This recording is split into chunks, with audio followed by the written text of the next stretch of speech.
বিএনপির মহাসচিব মির্জা ফখরুল ইসলাম আলমগীর বলেন, এবার তারা আমাদের অবস্থা বোঝার চেষ্টা করবে। বিশেষ করে ভারতকে এই দেশের মানুষের পালসে বোঝার চেষ্টা করা উচিত। তাদের সব ডিম এক ঝুড়িতে রাখা উচিত নয়। তাদের উচিত জনগণের মধ্যে সম্পর্ক গড়ে তোলা।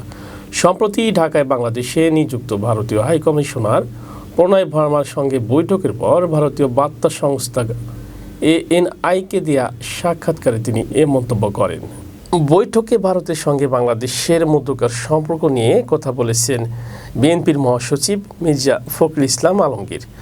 গতকাল বুধবার এক প্রতিবেদনে এ তথ্য জানিয়েছে বার্তা সংস্থা ANI। প্রতিবেদনে বলা হয়েছে, ছাত্র জনতার অভ্যুত্থানে শেখ হাসিনার পতনের পর অন্তর্বর্তী সরকারের দায়িত্ব গ্রহণের মাধ্যমে ভারতের সাথে সম্পর্কের বরফ গলতে শুরু করেছে বলে বিশ্বাস করে বাংলাদেশের অন্যতম বৃহত্তম রাজনৈতিক দল বাংলাদেশ জাতীয়তাবাদী দল। বিএনপি মহাসচিব মির্জা ফখরুল ইসলাম বলেন, বিএনপি ও ভারতের সম্পর্ক নিয়ে কিছু ভুল বোঝাবুঝি ছিল। আমি মনে করি বরফ গলতে শুরু করেছে। আশা করি সম্পর্ক আরও ভালো হবে।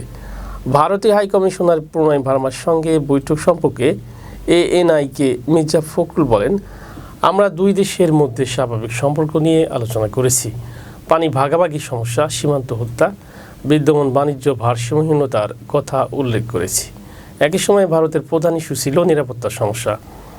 আমরা আশ্বস্ত করেছি, আমরা ক্ষমতায় থাকলে আমরা নিশ্চিত করব এই ভূখণ্ডটি বিচ্ছিন্নতাবাদীরা ব্যবহার করবে না।